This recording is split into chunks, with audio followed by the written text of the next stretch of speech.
to forge the narrative. Hey everybody, welcome to Forge the Narrative. My name is Paul Murphy, your host. I'm joined tonight by Adam Camilleri. Hello, everybody. It's me. I'm here. And Hello. Red Powell. Hello. We are the Battle of Lost Souls podcast. Thank you for joining us. We have a lot to cover on this show. So we're going to talk about a recent article on the Warhammer community site that says, what was it list? Like the top 9 Marine killers? Yeah, bold of them. We've got something to say about that. After we talk about that, we're going to give you another Adam Camilleri rant special.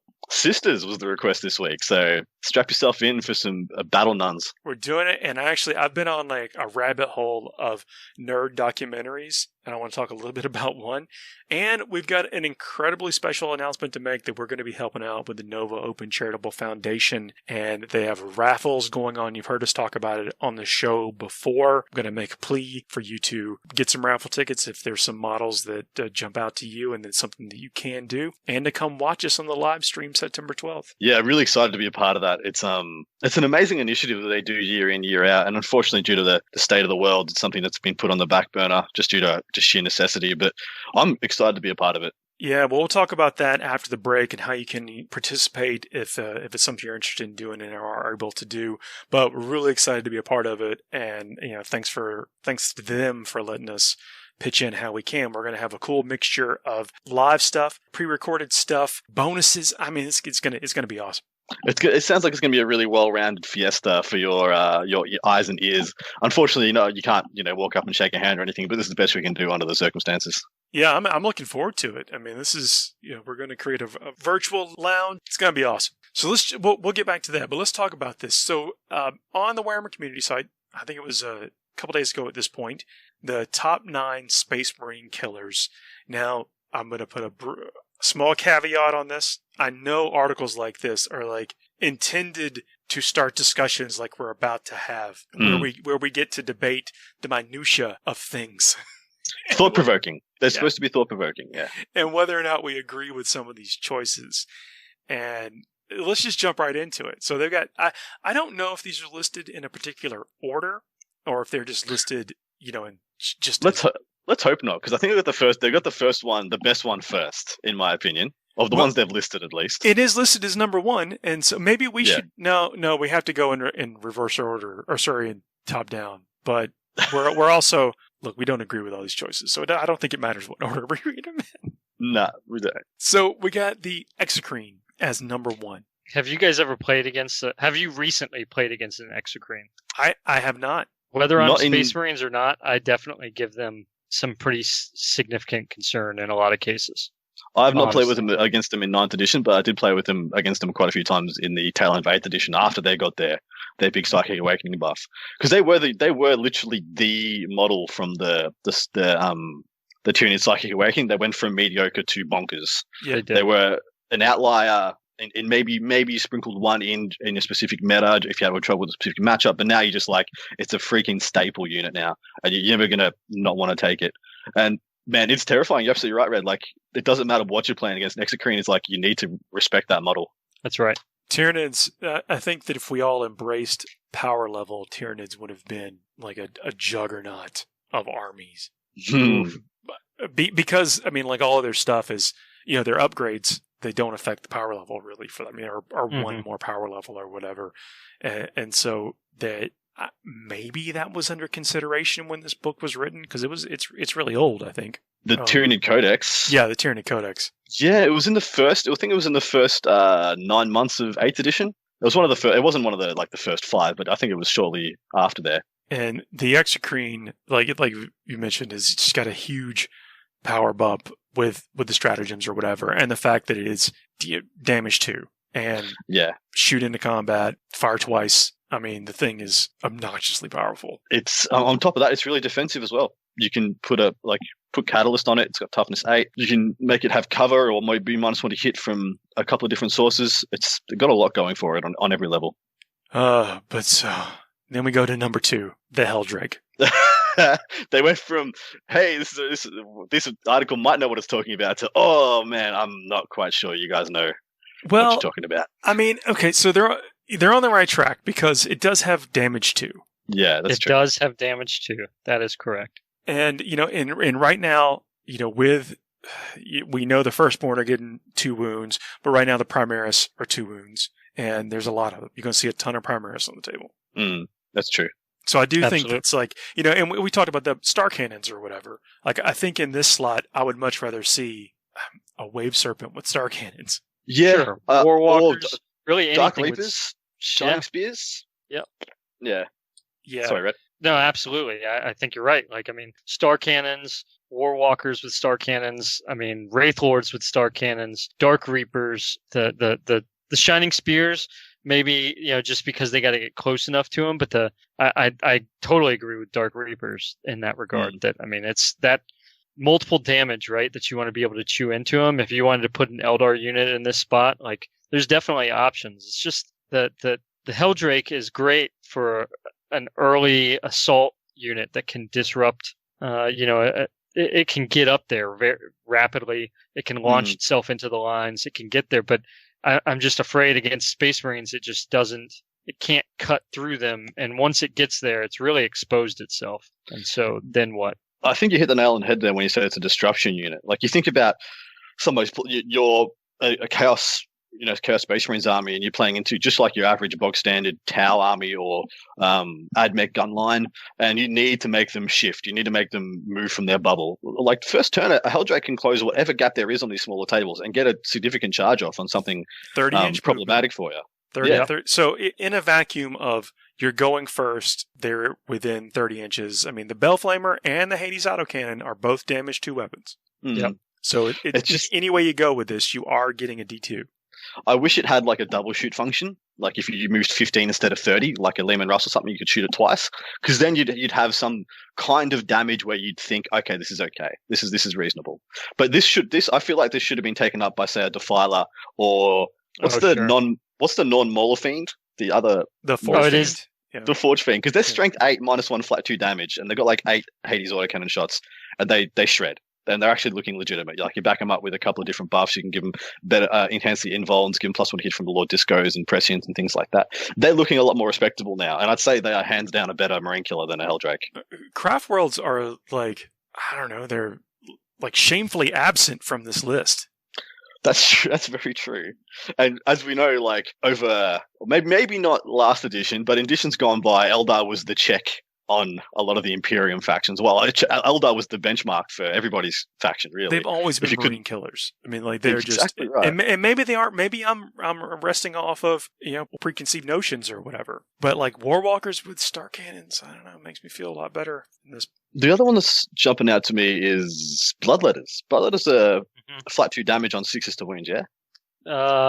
I'd have to hold on. They're... I'm gonna use this nifty app.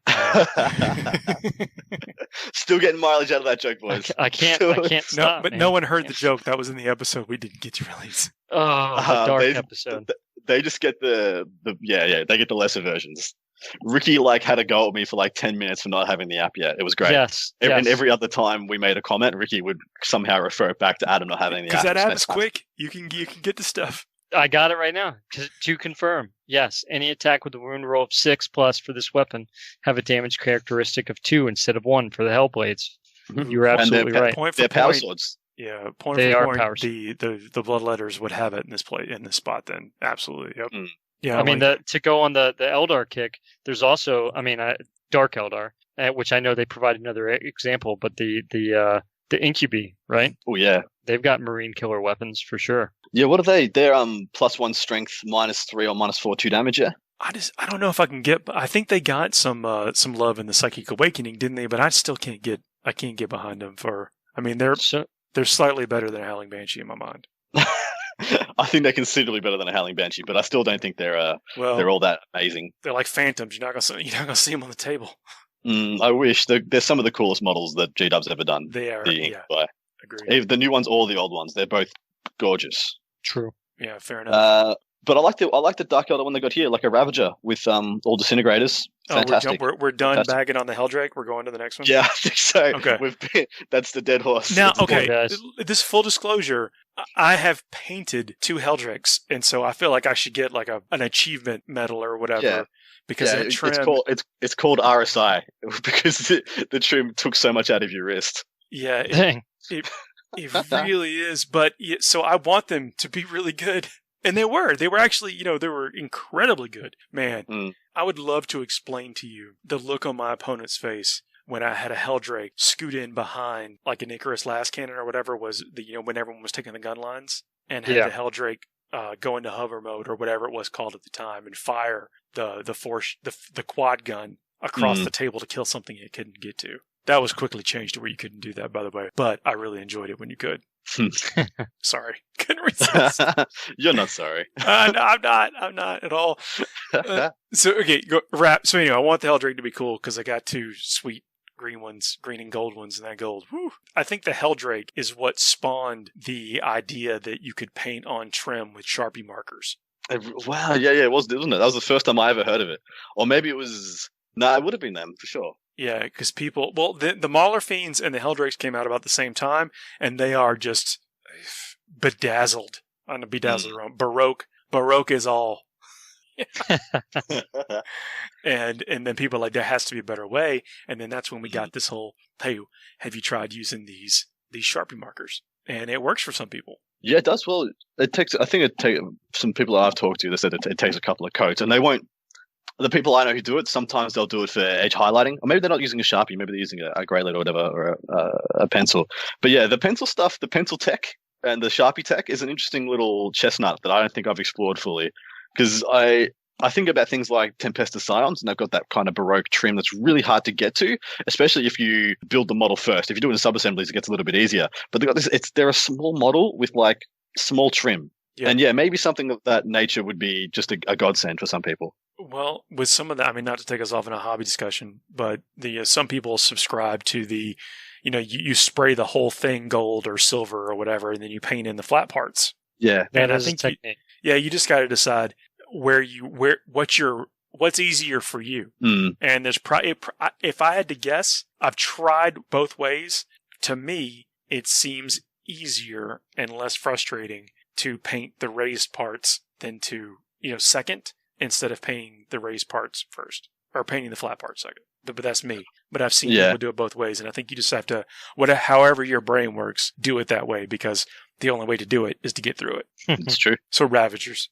I can get behind the Ravager. I mean, the Ravager is good at killing bodies, and it is great at killing vehicles. So, and it's point efficient. Well, I think actually that's the problem, is specifically the points, and it's not so much the points as much as the relative understanding of where the points were from beforehand and where they are now. That's not. I mean, that it's an issue that I think that they have in general, with that disintegrator cannons went up so much, and so to have three of them is 75 points. Ravager is 85 points base, and so you're looking at 160 points, which is essentially a 40-point increase or 35-point increase from what they used to be, which kind of hurts. Yeah. That percentage-wise, that's kind of big. It's huge. It's actually kind of scary how much they went up. Makes you wonder what the thinking was, where they thought I mean, admittedly, I think the first after the Dark Eldar Codex, disintegrators were just like the bee's knees. You needed to kill tanks. More disintegrators.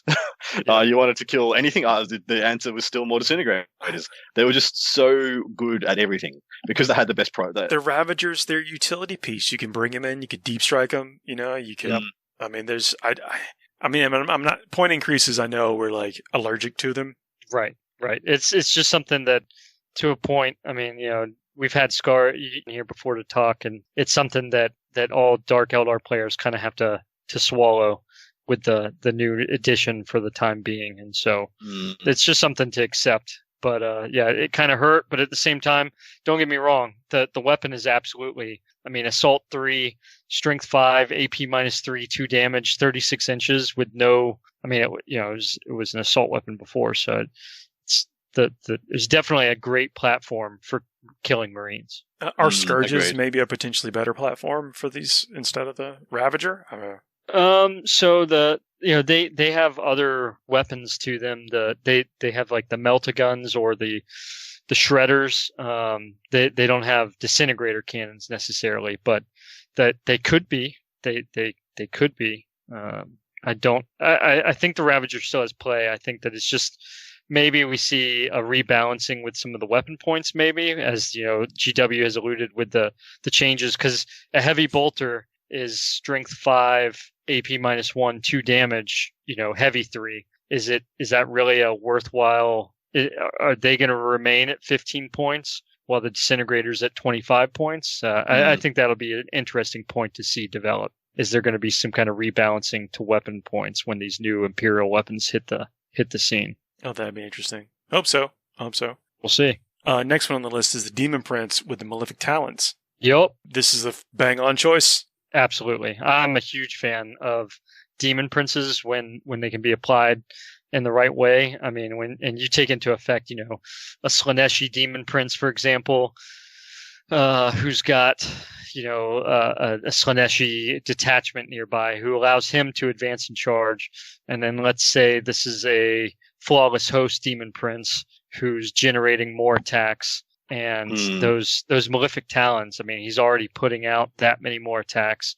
And it just really turns them into a blender. And they're just really efficient. They can cut through Marines quickly that way. And they can toolbox whatever role you need him to be. If you just want him to sit back behind your lines and bundle in a couple of mortal wounds per turn, they can do that, and they're still very respectable in combat. Or you can have them prescience themselves so they get extra exploding on the Death of the False Emperor. If you're facing against Imperium, you can give them Death Hex so they debuff whatever they're going to charge into.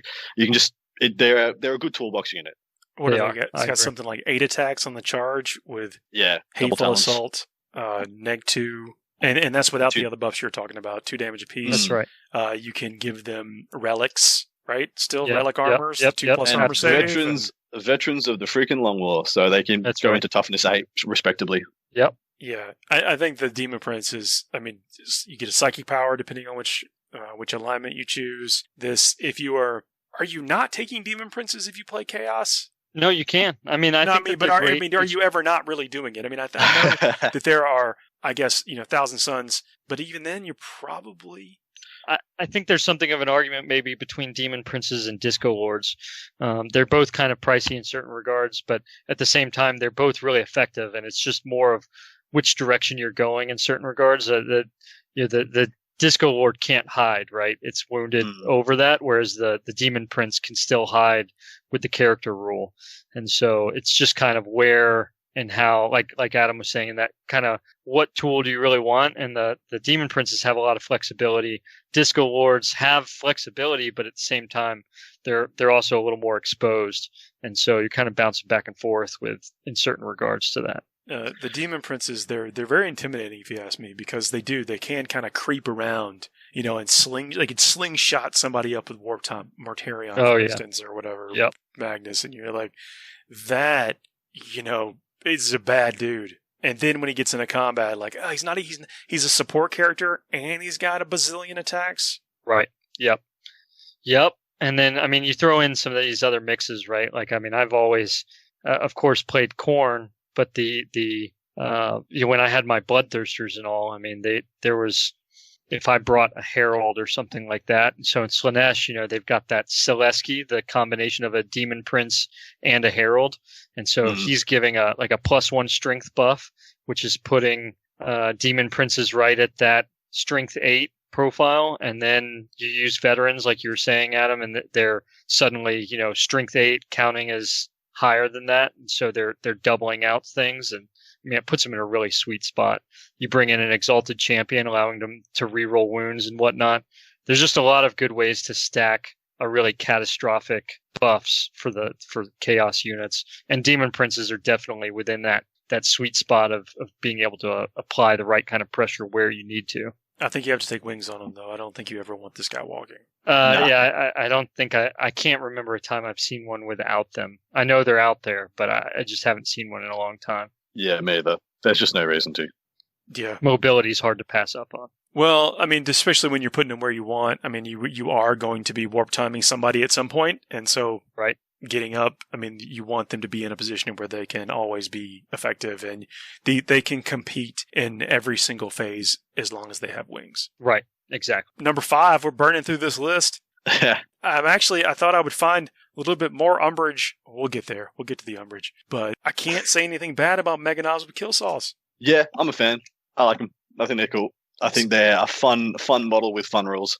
Well, I mean, fun fact: you don't actually have to commit to the weapons with the Meganobs. The arms end in pegs that you can complete all the weapon options and then just slot them on. You don't even have to magnet them up. They will like snug fit into position. So that's a little bit of modularity with the orcs. And so whatever comes in fashion, like if Power Fist, for instance, become flat 2 damage or better for orcs or whatever, then, and that fits your playstyle better, you don't have to commit to the power saw or the kill saws. Is there can we think of any other orc stuff that's got flat 2 damage that's going to be good at clearing Marines? I personally am a fan of whichever one of the rocket truck buggy has the rivet gun. I think is like 8 shot, strength 6 -2 damage. That's legit. What about the tank hammers? Yeah, they're in combat. Yeah, they're flat 3 damage or something. Oh, you're talking about in shooting. I'm sorry. Did you say? Well, either any. I don't know. Whatever. Let me look up the. I can't remember what are the tank hammers called? It's not. Well, there's the tank buster bombs, and then I think there is the tank hammer bomb. So like you got the guy with the grenade on a stick. Yes, the rocket on a stick. That's so good. I don't play with those personally. I just if you could get into combat, then I remember that thing being somewhat situational. I'll say it's good if you get in the right situation. Well, look up bomb squigs as well. I think they're legit. They hit on like a 2+ or something, and they essentially is a flat 3 damage rocket shot, is what I remember them as. I might be talking complete whatever, but yeah, that's what my recollection. So the tank hammer, make a single hit roll when attacking with this weapon. If it hits, inflict D3 mortal wounds on the target. So that's just sick. Sorry, it's fun. But it gets worse. Then remove the bearer. Of course. Well, yeah. What did you think was going to happen to him? Never mind. I withdraw my take must argument. But why would you want anything other than Meganobs? I mean, Meganobs really do it all. It's true. And they look cool. And they look really cool. They're really cool models. They do everything you need. Was it the Morkanaut or the Gorkanaut? The one with the Gorkanaut has the Gatling, yeah? Was that 1 damage or 2 damage? I think it's only 1 damage, isn't it? I keep thinking it's the same as a Riptide heavy burst cannon, but it's not. The Deathstorm Mega Shooter is strength 6, 1 damage. -1. Yeah, -1 damage. Yeah, it's like 18 shots, though, isn't it? Heavy 3d6. Did it go up to? Okay. I don't know if it's been changed since the Codex. But... I'm incorrect. Never mind me. Yeah. No. I mean, so as far as like Marine killers go, I don't think you can go too wrong with Ludus still either.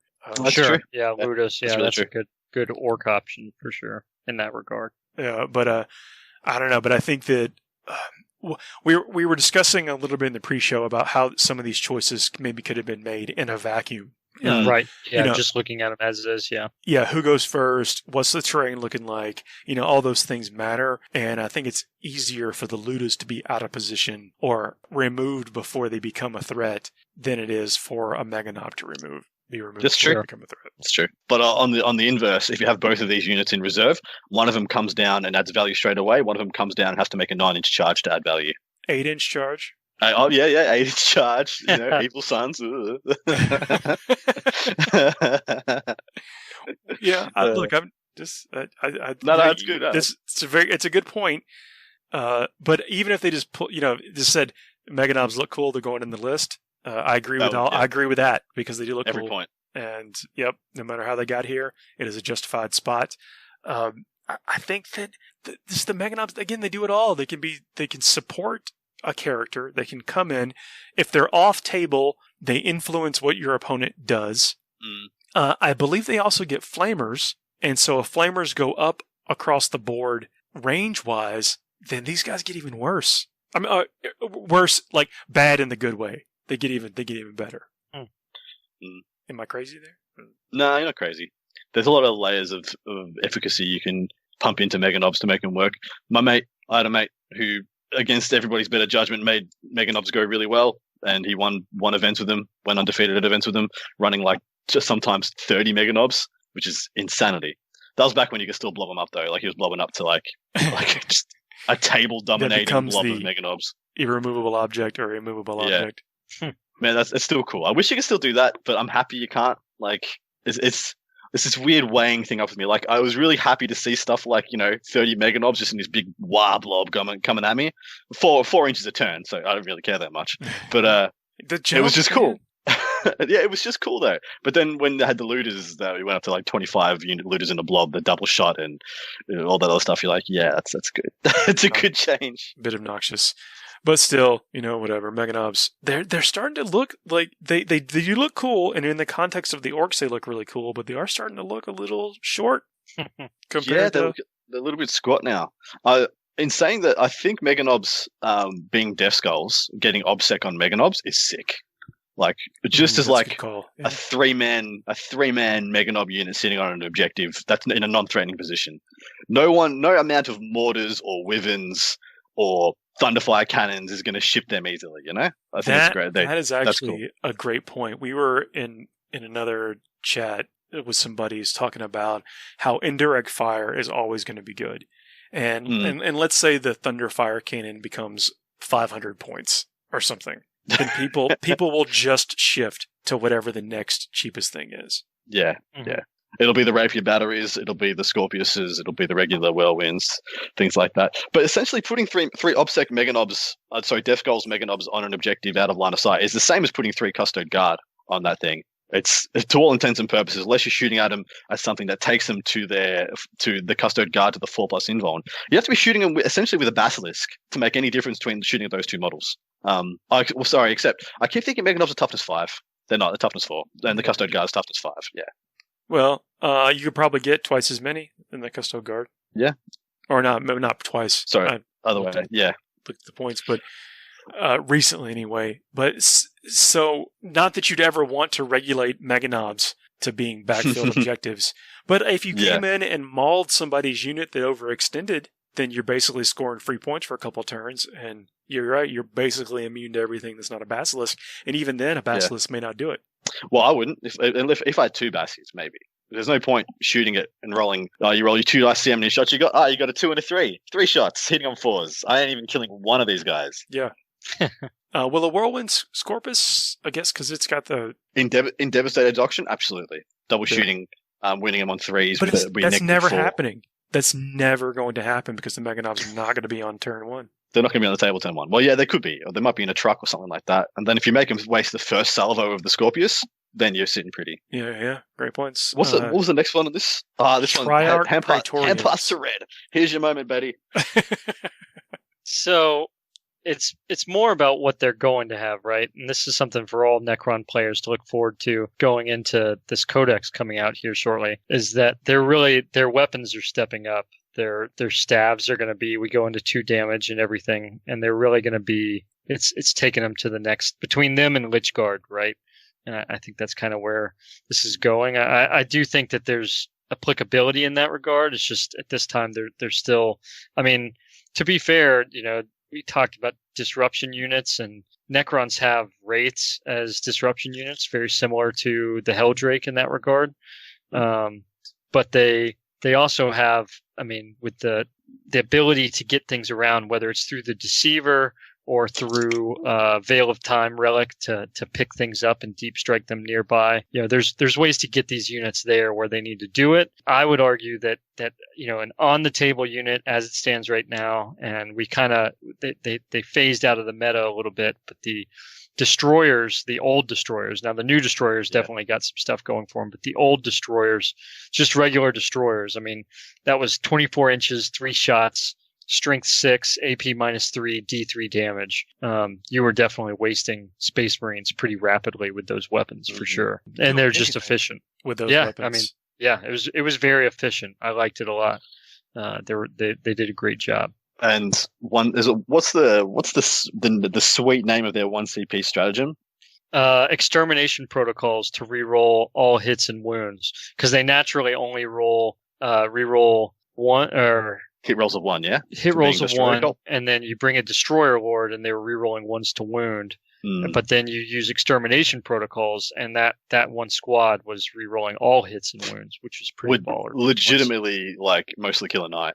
Yeah. Oh man, it was great. I mean, and so then you take into effect. I mean, now with the way that CP works, it used to be that Necrons were struggling for CP, but now you got CP for days. I mean, you should be doing extermination protocols, all the time essentially, which is just not something that was around beforehand. We'll see how the new codex treats them.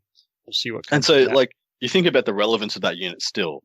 The fact that destroyers literally have been operating at exactly the same level for 18 months or so, possibly even longer. I can't remember when the Necron Codex came out. It came out with the Tau. There was the Tau Necrons and something else. They came out in like a 1 month. Dark Eldar.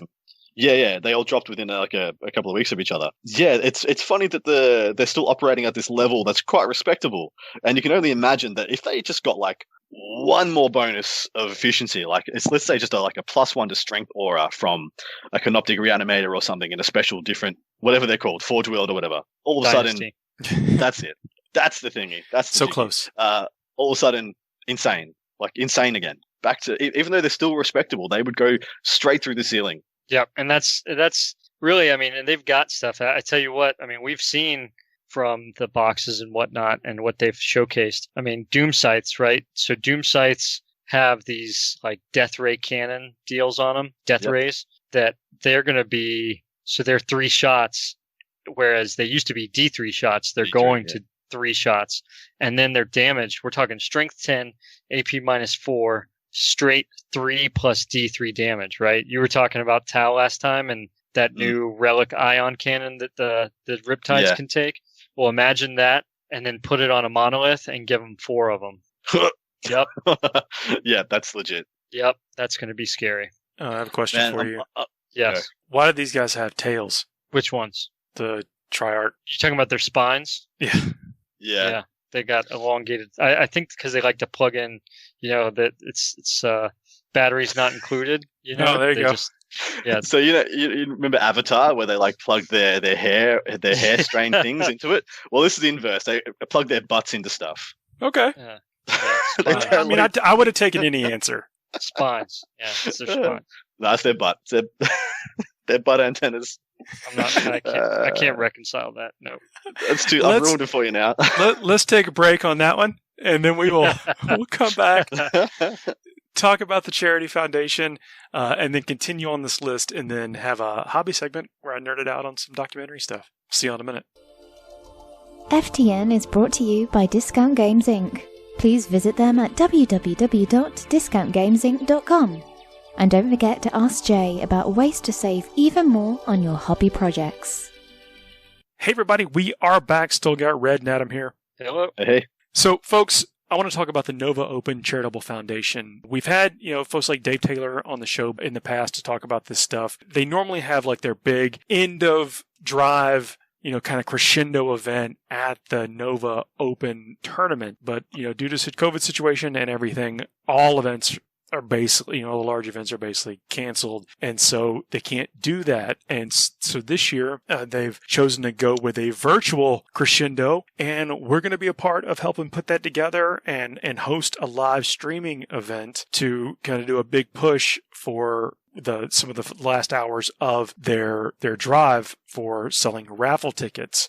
And just as a refresher to folks that may not be familiar with it, is that you can go to the website novaopenfoundation.org. And if you hover over the banner, you can go to the 2020 raffles and you'll see several different categories: armies, specials, units, detachments, and individual models. Some of these models are painted by absolutely huge name, world-class painters, and you have a shot at taking some of them home for a few dollars. There's a minimum purchase of raffle tickets of $10 on the site. I think that's because of how their back-end system works or whatever. But for $10, you get to support one of these great charities: Fisher House Breast Cancer Research Foundation, Doctors Without Borders, and you get to take home what is potentially an absolutely amazing art. Could be a whole army, could be an individual model, or you're just kicking in some for a shot at something amazing.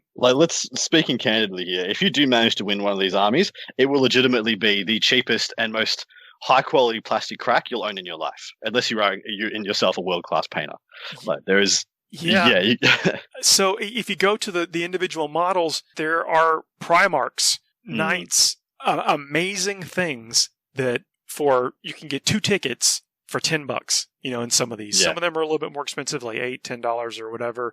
But when I say $8, there you can kick in for a shot at getting an army for $8. I guess Yeah, well, you got exactly about right. 2 tickets, so $16. Find the best ratio of odds to price to get your minimum $10 or whatever.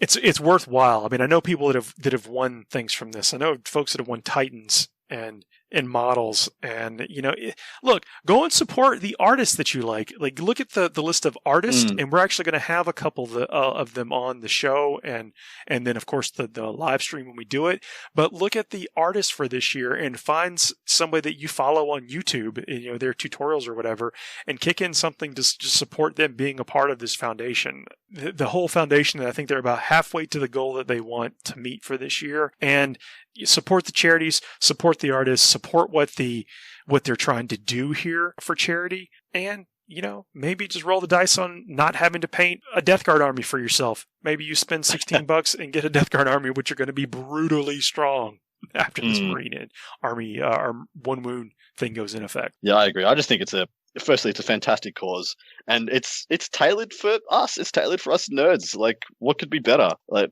this is our charity. This is our thing to show that we are not only a community that thinks about each other, but we think about people who don't play this game. We think about the rest of our communities and the people we love and cherish out there who might be struggling at the moment, especially at the moment, So I think this is a fantastic cause. Yeah, and this is not a hard sell. Like, I believe that if you're not in a position to do it, then don't do it. Just tune in for the live stream and throw us some comments and be supportive that way. And I think that's absolutely awesome. If you can throw in a couple of bucks for a shot at something you might like, might look good on your shelf, you might want to use as a catalyst to start a whole new arm. Like, I don't know. If you can justify it in any way, this is a good cause. Yeah, absolutely. Yeah, just the lion's share of this goes directly to the charities. It's always been worthwhile. They've raised a ton of money for charity over the years. I've always felt proud of supporting it.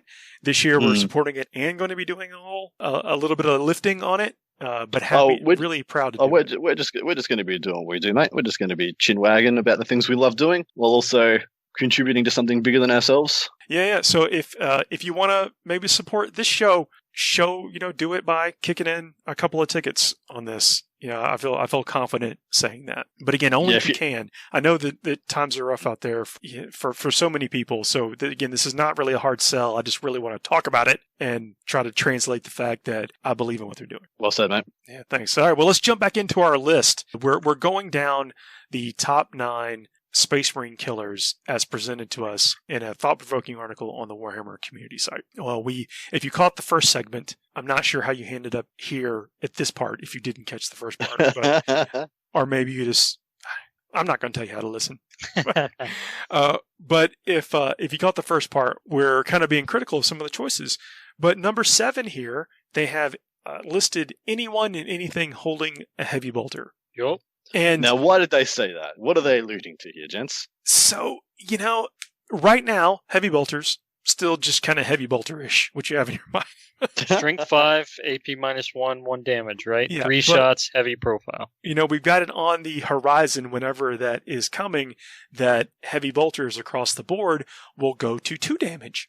Yep, that's a big deal. And 3 shots, now, even, let's say, Terminators or whatever go to, and Custodes. I don't know if we're supposed to be talking about Custodes in the context of Marine killers, but 2 damage on a multi-shot weapon for not a ton of points on a defensible body, something that you can buff either with things like Feel No Pain, cover, potentially leave them out of line of sight so they can't even be shot, put them in a Rhino, put them in a drop pod.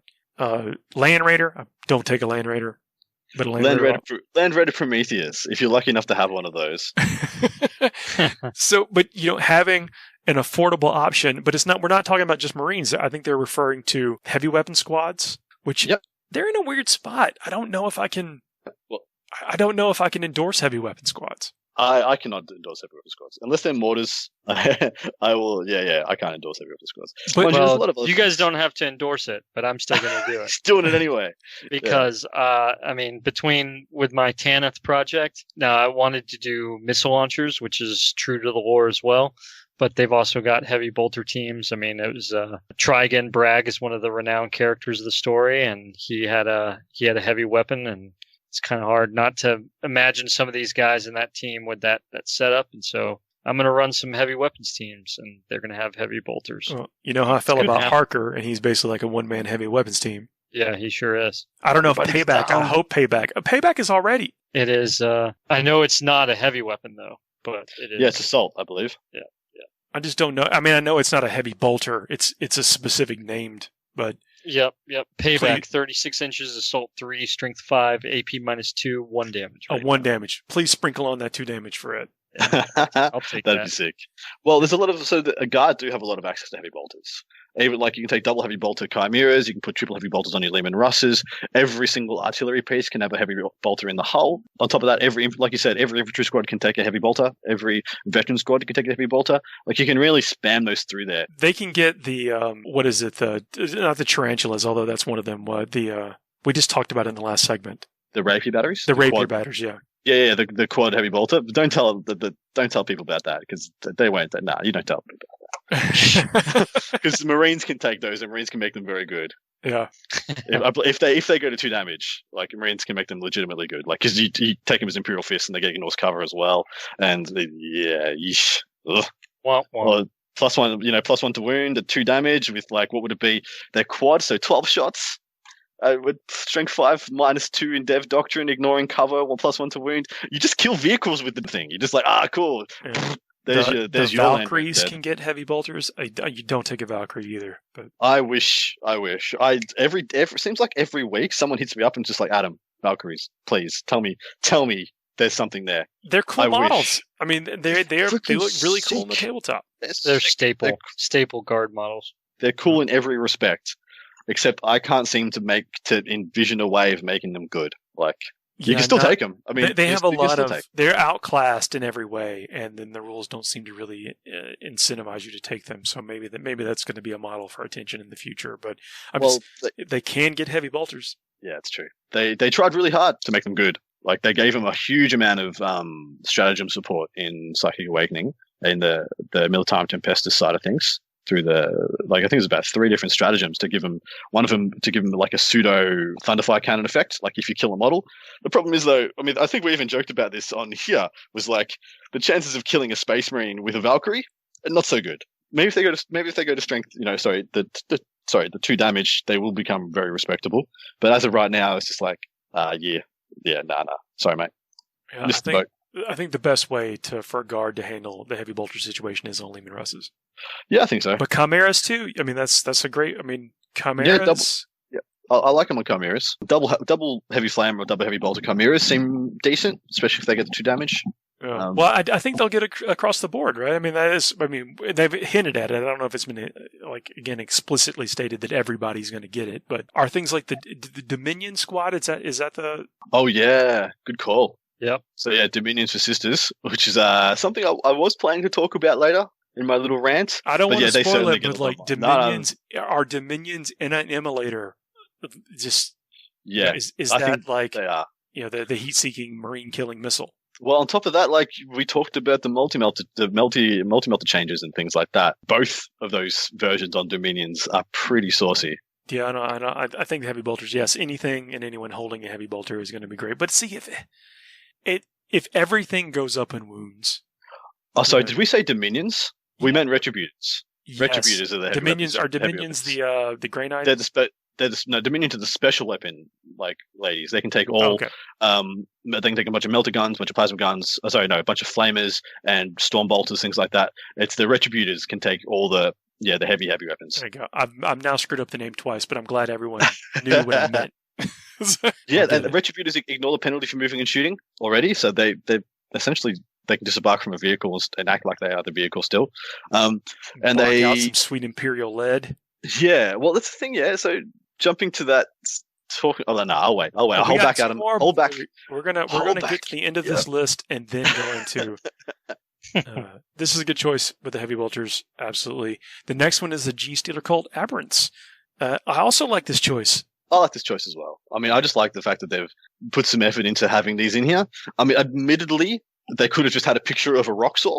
Just like no arm attached, just a picture of a rock saw, and it would have been the same thing. Just because laying there are on the ground like a. Yeah, just a rock sword. It has the perfect profile. Gets the strength 8, -4, 2 damage. Mwah! Couldn't be more perfect for smashing Primaris Marines to bits. But I like that they chose to go with Aberrants and just be like, hey, we're not going to say that, Acolytes are better than Aberrants at smashing stuff, because that would just be silly. But well, the Aberrants have, you can take them in a fat enough unit to where, again, the choice would not have to be made in a vacuum, because they're probably going to live long enough with their damage reduction, and I guess can you blip these guys in? Yeah, for sure you can. Yep. Yeah. So they can live long enough to possibly be able to deliver, to get into assault, do their thing, and then pick up Marines. So for 2 turns. They have to come down in points. I don't understand why they went up in points again and again and again and again. Like it seems like at every turn, every time you hear Aberrants, it's because they've gone up in points. Fair. It does suck, because they are the prime awesome keystone unit. They're the Meganobs. They're the aggressors, the Terminators for GSC, and just every time it just seems like they get worse. Even though they're still cool, like I will advocate like maybe taking one medium-sized unit of them, just because you want to make your opponent be like, ugh, I can't push in too deep. I'll get the Aberrant Smash on my face. No, I mean, we started off talking about the Exocrine and how it's a respectable thing that when you see it on the field, you're like, oh man, I really got to figure out how I'm going to deal with that. I think the Aberrants present the same problem, the same kind Absolutely of sensation. Right. Yeah, exactly right. I mean, they're to the right profiles. They're not exceptionally hard to manage, but the fact is you have to have a way of managing them. Yeah, I agree. Do you feel that way though on a smaller board? I mean, I know we keep going back to that, but I think it's just a huge factor. It's like how do you manage them?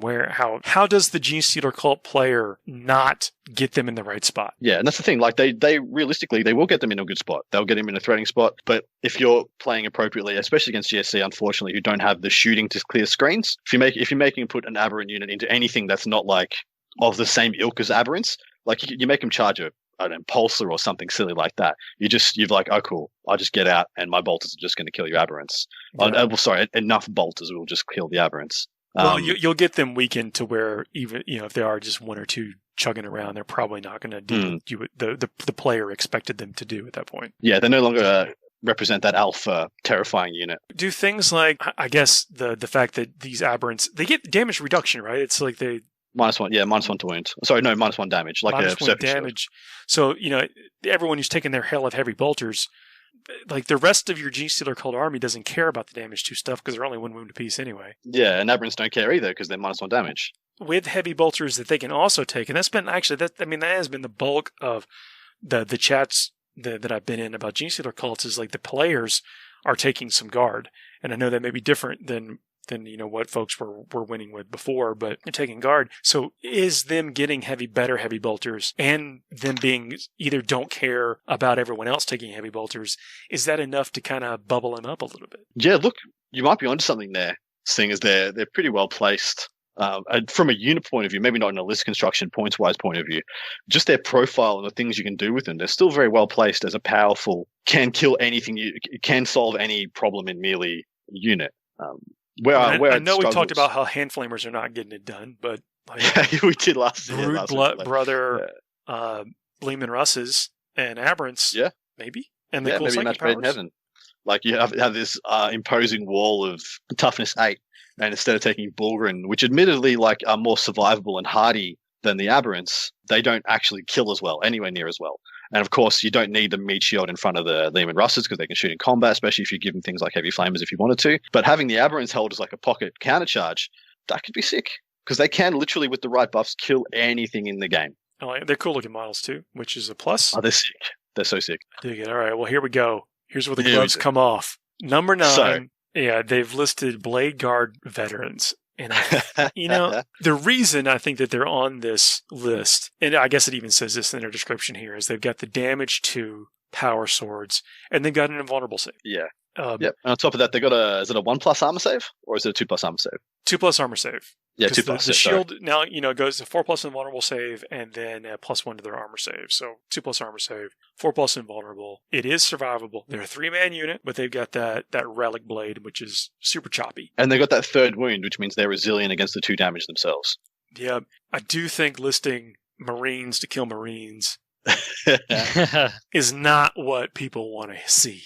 I mean, I was saying before that I could do an entire top 10 list of Marine units that are good at killing Marines. Because admittedly, Marines are really good at messing Marines up. Yeah. I could list off 5. Well, off the Marines top are of my good at head. killing everything. That's right. They're great. Look, they look cool. Mm. I'm not saying anything about it. They're awesome. But what are some other things that could have been in this slot that have not been represented in anywhere else in this list and are, most importantly, not Marines? So I was thinking, like you brought up, we talked about last time. I would build off your Tau rant before you get to go into your next one, Adam. Is the relic ion cannon Riptide at 3 damage plus plus D3. I mean that's removing Gravis Marines, right? Exactly.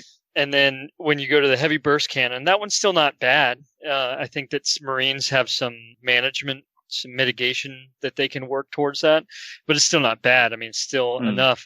But the next part being the breachers, right? Breachers have the ability, that stratagem they can use to extend their range at the full profile, where that's strength 6, AP -2, 2 damage. I think I've got that right. And that's pretty serious for that. And so there was that one. And then, we were talking about it, and I feel like we kind of talked around it. We were all these 2 damage. I mean, a Knight's Avenger Cannon. How many times have we not seen a Knight, whether it's the Avenger Cannon or the Plasma cannon that the Castellan has, one of those 2 weapons just picks up Marines, right? Yeah. I know Knights are not as they might suffer a little bit in some of the 9th edition mission construction, but a Knight could still very much be a very good weapon profile or weapon support platform. Yeah, well, you encapsulate. Let's say you got a Knight Crusader, and either with the relic battle, with the battle cannon or the thermal cannon, they're both of middling relevance to them. But you're right, the Avenger Gatling cannon, and then what's the carapace mounted weapon? That's strength 5, -1, 2 damage, no line of sight. Right. There's a bunch of different weapons you can put on a Knight that'll all be relevant, including the stompy feet.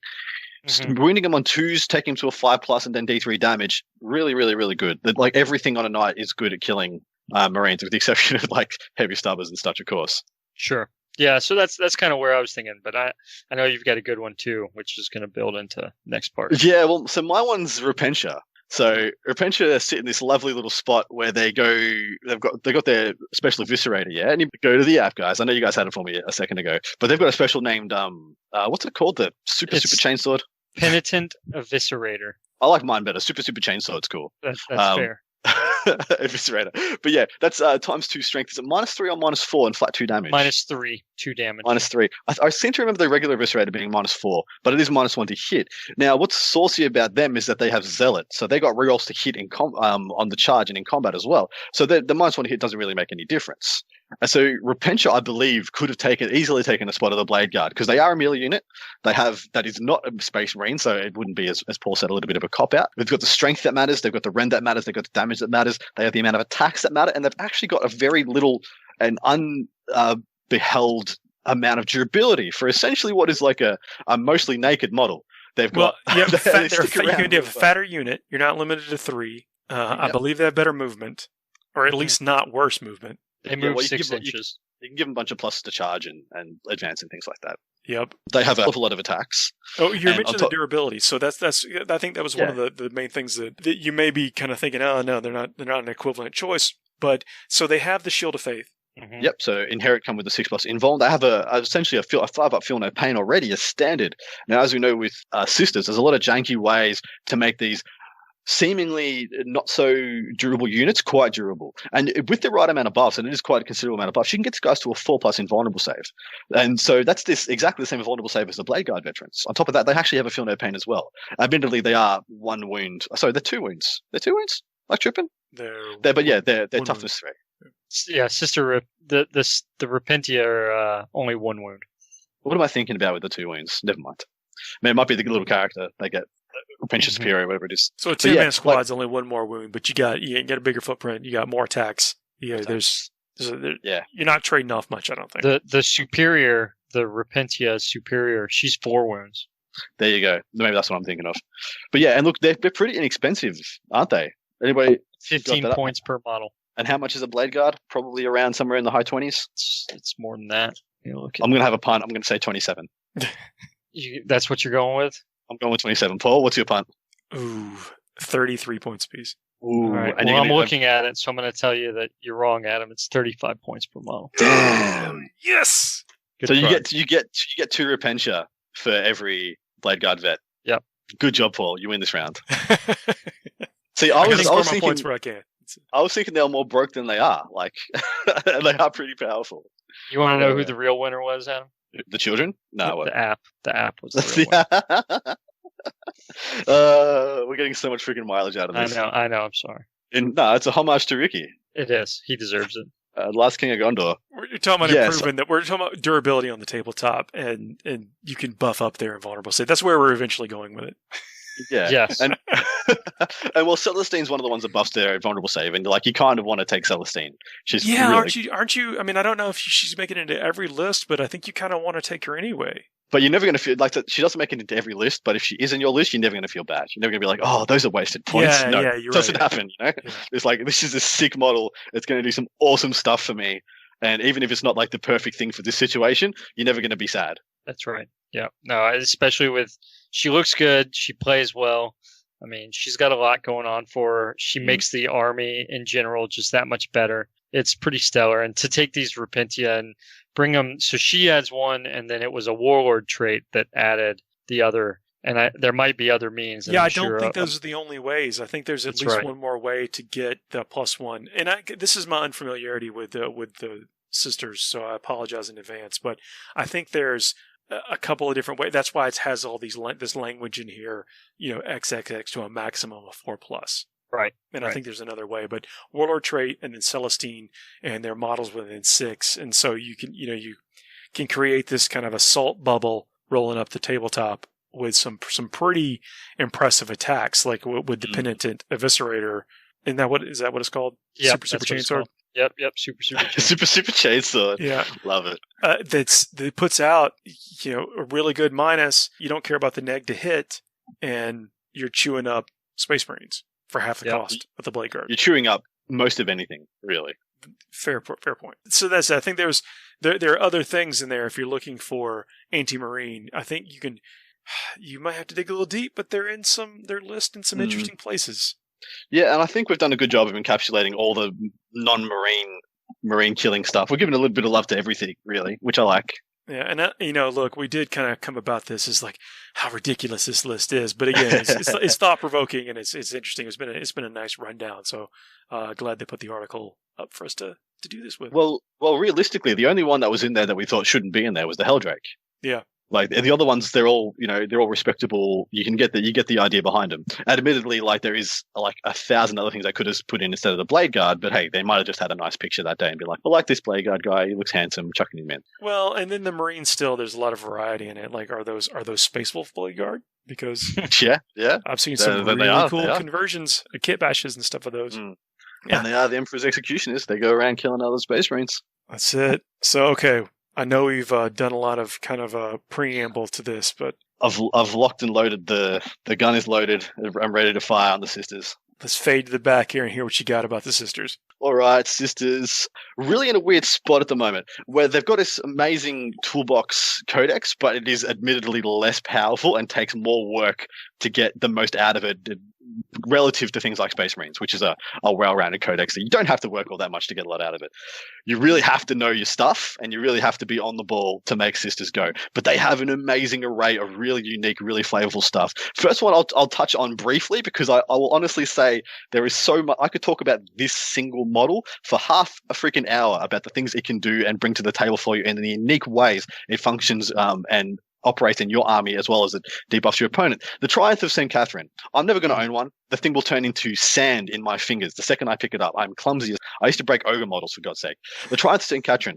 That is an incredible model. It's beautiful. Brings so much to the table. You get extra miracle dice. It shoots decently. It's got a bunch of pistols. It fights pretty well. It's got a big base, meaning it has a huge aura for all the things it puts out. On top of that, a lot of people really struggle to handle it because there's really no point in shooting it unless you're going to kill it.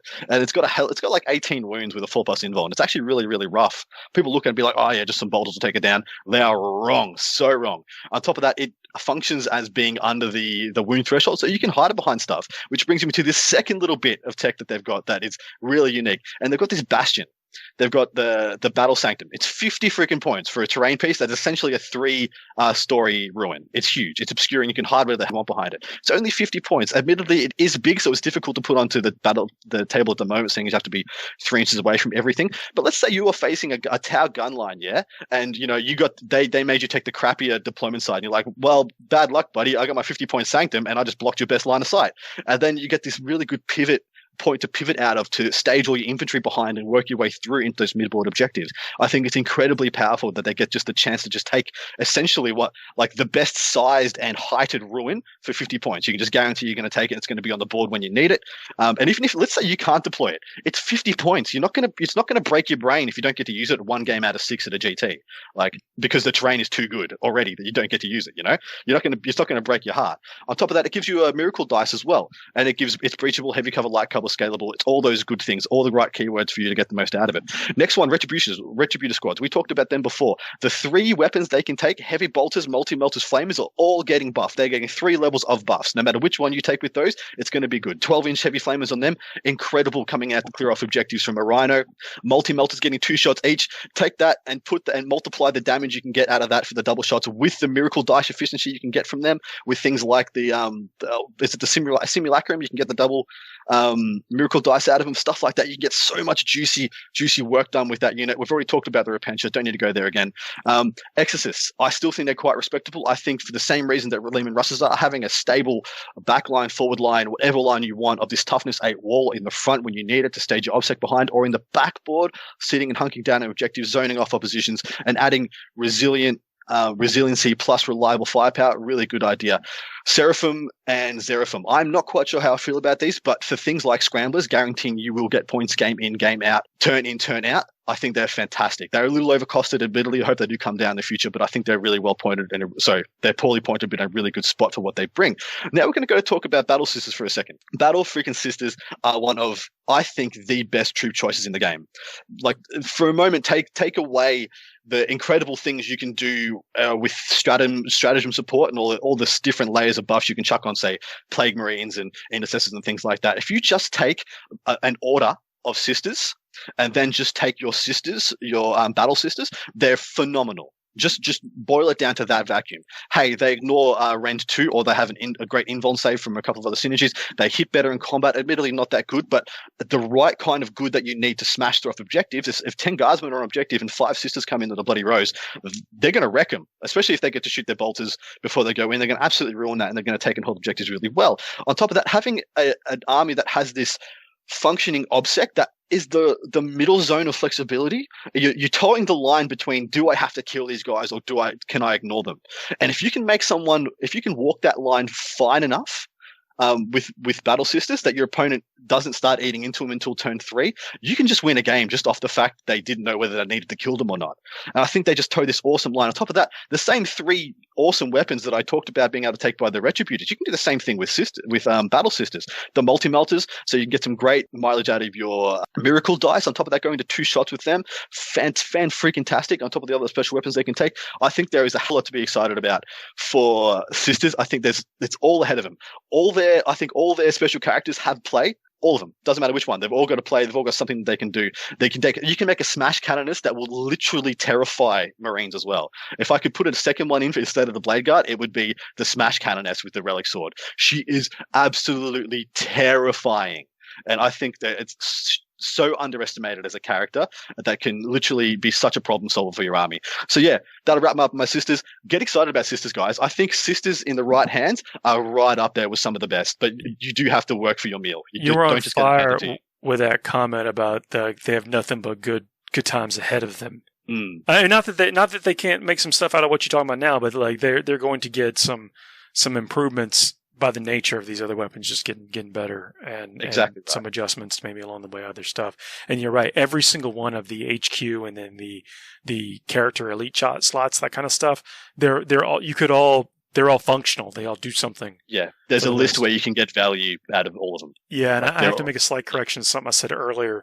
There are things that give an innate +1 to the invulnerable save, and that's Seraphim and the Seraphim squad. So the non-squad specific stuff, I think we hit that to get the Repentia to their 4+, but the limiters are in place for the Seraphim. I think it's Seraphim squad, which you're going to get at least a 5+ on those guys, or those folks right out of the box, which is good. I love the Seraphim. Like you mentioned, the points may be a little off, but I think what they bring to the table are really strong. I'm just so super keen on the Battle Sanctum. I think every Sisters player should have the Battle Sanctum on their army list roster. And like let's say for sake of it, you go to a tournament that has stupendously good terrain and you don't get to deploy it. It's 50 points. It's not going to break your heart not getting to use it. You're just going to be like, oh well, cool. The terrain is so good, I don't need the terrain piece that I brought. Yeah, and at the start of each battle round, if there are any Adeptus Minotaurium units from your army within 6 inches of any Battle Sanctum, you gain a Miracle Die. Just get a Miracle Dice. And you're going to have people on it because guess what? Your home objective, you're just going to chuck a Battle Sanctum on it if you can. Yeah, and then you're just going to add one to your leadership, which is with meaningful morale phases. Yeah. So theoretically, you could have like 20 Sisters that are -2 to the Rend sitting out of line of sight in cover that are, and so I could shoot you with a Manticore. Yeah, a full payload Manticore that is strength 10, -2, flat 3 damage, and not kill a sister because you got a 2+ save in cover. That stuff is insanity. So good. Thunderfire cannons have nothing that can smash through that unless they got ignores cover. Being Imperial Fist, you're still getting a 3+ saves. Like how can that ever be a bad thing? But yeah, hopefully that rant was legible. Maybe you might want to clip it out and watch it and listen to it at half speed. I tend to fire off the words per minute. I think most people listen to us at double speed. They may not even hear that. It could just be like the Chipmunks. Sisters, Repentia. Yeah, fair enough. That's where I'm at with them. I think there's just so much exciting stuff for them. The fact that they can do mechanized lists, they can do infantry lists, they can do all sorts. They got the best variety going. But yeah, you do have to work a lot harder than some other armies, but all the tools are there. Man, yeah, thanks for sharing that. I think that's a cool segment. We'll do that every other week or so. But let us know in the comments what you want to hear something. Yeah, I think it's fun. Yeah, well, everyone seemed to like the Tower one a bit more than I thought. So hopefully that one is just as interesting. And if you do want me to do another one, chuck some stuff in the comments, and whichever faction gets enough traction, I'll see if I can put together a couple of minutes on. Before we get to the hobby segment, I'm going to put the Nova Open Charitable Foundation link in the show notes. It's novaopenfoundation.org. There's truly some impressive things up there for raffle by some world-class artists. And it's worth it just to roll the dice on maybe picking up one of these things just as a showpiece, or heck, get the amazing model, rebase it to look like whatever you want it to match your army, and no one's going to know that it was. Well, they'll know it's painted by somebody else because it looks freaking amazing. But it'll blend in with the rest of your army and you feel good about using it. That's right. Yeah, man. Please check it out. I'll talk about it again because we're actually going to have some artist segments and other segments on the show for next week. And I'll try to get that out before we do our live stream. So you hear about Get Some Enthusiasm? Come check us out on the live stream. Support us any way you can. Comments in the chat, just clicking a like, getting some raffle tickets if you're in a position to do so. Thanks for listening to me and indulging me on that. The finishing move segment. I know we've been kind of, somewhat random with our hobby section, but I've been sucked down the rabbit hole of like Netflix and Amazon Prime documentaries the last couple days. Sick.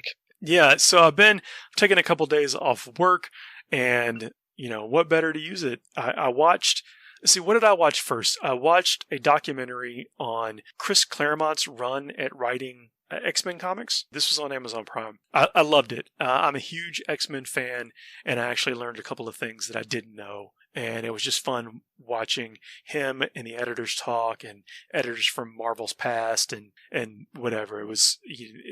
If you like the X-Men, Chris Claremont. You probably know who Chris Claremont is. And It was awesome. So then it said, well, okay, you just watched that. Would you like to watch the Dungeons & Dragons, the Art of Dungeons & Dragons documentary? Yes. Yes, of course I would.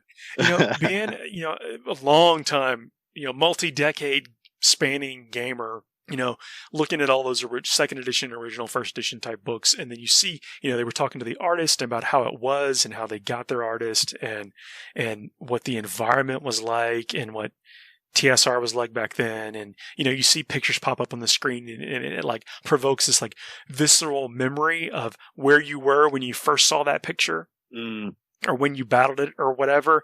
And one of the cool takeaways from that is that, they borrowed a lot of things from legend and lore and stuff that there had never been a picture of. And just the fact and the nature of D&D meant that they had to create all of these pictures of things. And even create some own things, beholders, mind flayers, that kind of stuff. It's a great documentary. But then after that, it was, would you like to watch a documentary on fantasy oil painting, part 1? I'm like, oh, in for a penny, in for a pound, Love it. Sign me up.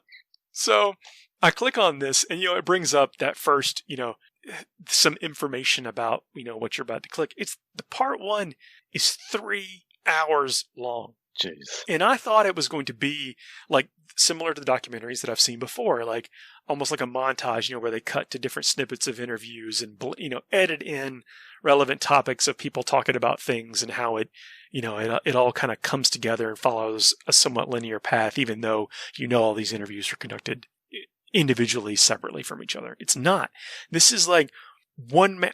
I kind of zoned out at the beginning. I was doing something else. And then we got sucked in to this dude talking about an hour deep of color theory and how he's painting this World of Warcraft Blizzard style orc. And he does this color, I'm doing a terrible job of explaining. He does this like color exploration where he brings it in, he draws it and then draws it digitally and figures out what he wants the colors to be.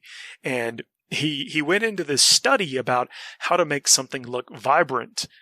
We talk about contrasting colors all the time, but he talks about the ratio of those contrasting colors on the medium and why you would choose certain ones and which shades of which ones you would choose and why you would choose it. This is an hour of this 3 hours is just pretty much on color theory.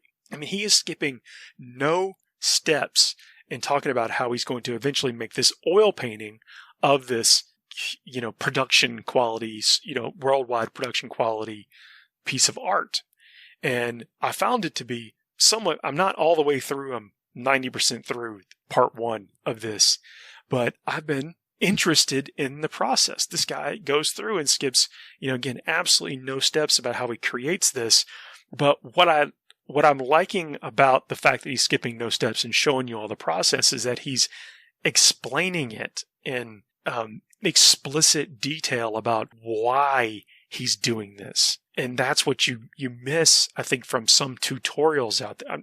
I don't know that you want to invest 3 hours into part 1 of this. I don't even know that I'm endorsing that. But if you have the time and you have the Amazon, the Prime account and you can watch it for free, I think the color theory part was pretty eye-opening. And this is something like I understand color theory, or at least I understand enough about color theory to put some stuff on a model.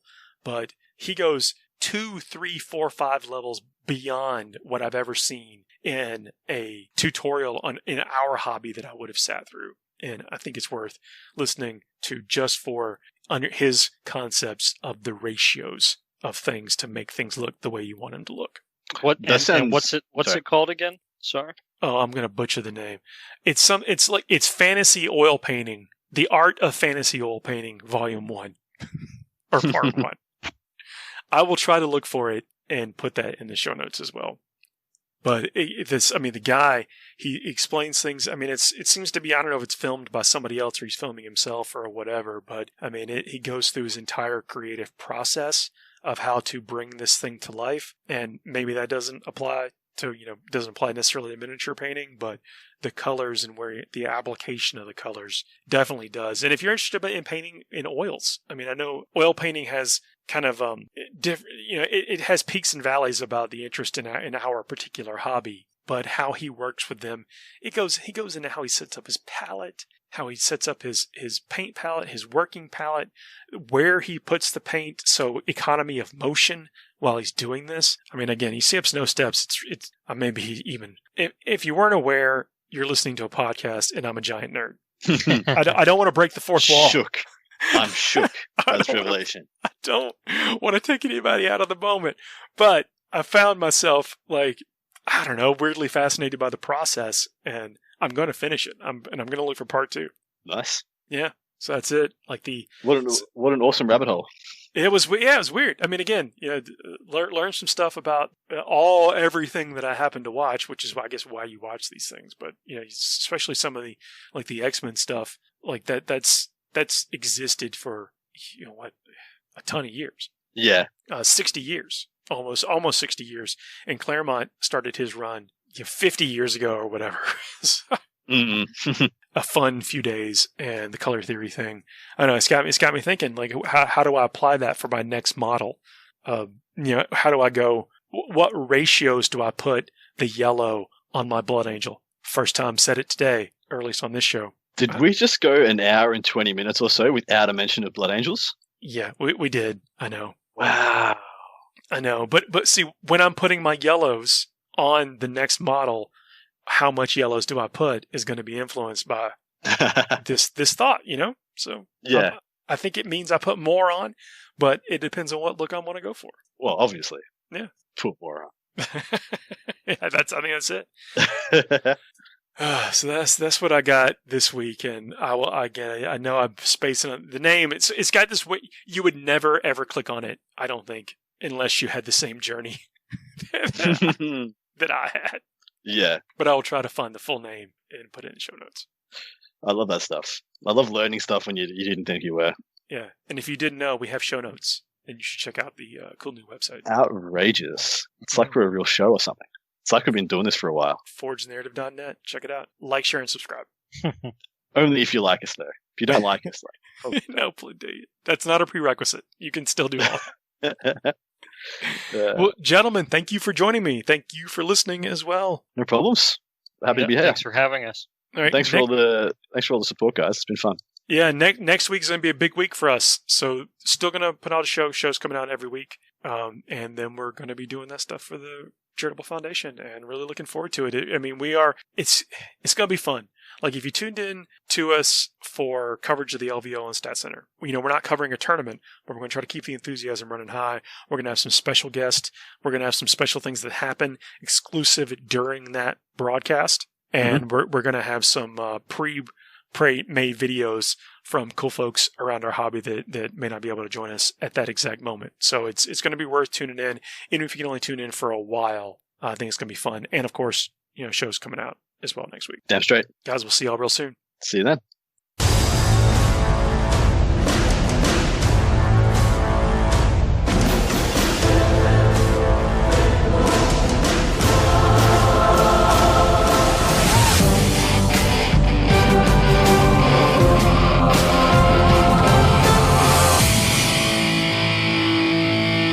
You can't handle the truth.